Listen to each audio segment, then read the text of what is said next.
Okay, so it is day 120 of my attempt to plant a tree every day for 2023, so let's get on with it. Right, so today's planting is kind of an extension of yesterday's in that it is about reduction of light, but in a very different environment. So today we are heading to the edge of a mango grove and guava grove where I planted a whole bunch of trees earlier this year, including the Garcinias and the Diospyros, in the hopes of creating a sort of pseudo-riverine thicket around these pre-existing fruit trees.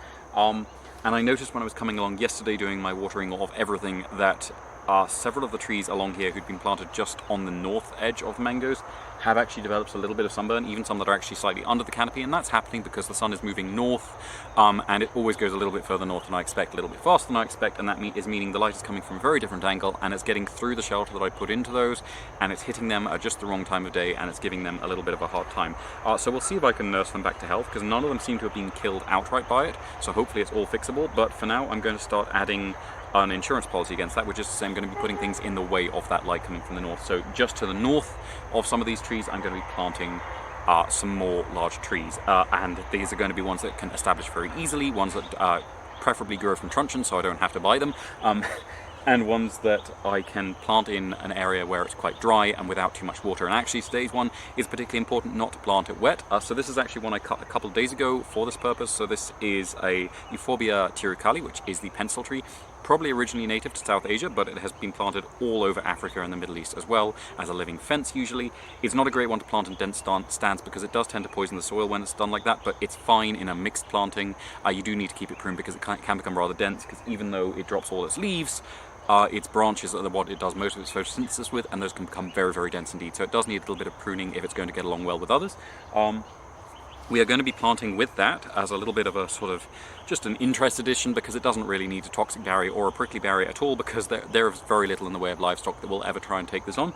But it's nice to have some companion plants just for a visual effect, and also to slowly suppress the sort of grasses around here and make it a little bit easier to see where everything is. So we're going to be putting in an Aloe This is actually the same Aloe that I put in with the Solanum bataceum, the tree tomato, which was a very, very long stem and it flopped over, but from the base it sprung up some new ones. So I've taken the long flopped over part and I'm replanting that here.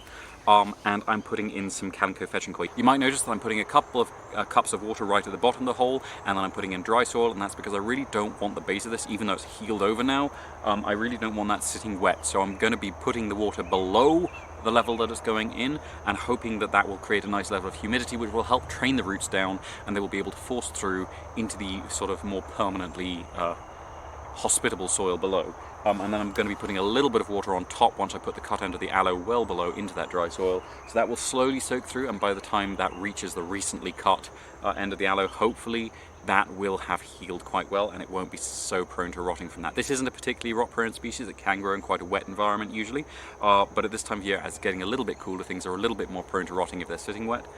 So I just want to be on the safe side. I'm also putting in a pre-rooted piece of the Calyco. Usually I've been planting this just from little cuttings, but as it's getting a little bit colder, I thought it would be good to have a little bit of a sort of established piece that I've uprooted from somewhere where it had rooted itself where I didn't really want it. And this should mean that it's just a little bit more resilient to the cold, a little bit more resilient to the heat, and it should take just a little bit more easily. Right, so that should be everything for today. Thank you very much for watching. I hope you have enjoyed it. If you haven't enjoyed it, I'm sorry, but thank you for watching to this point in the video anyway. Please tune in again tomorrow when I will be planting something else. I'm not entirely sure what yet, but I have a couple of ideas, so let's find out together.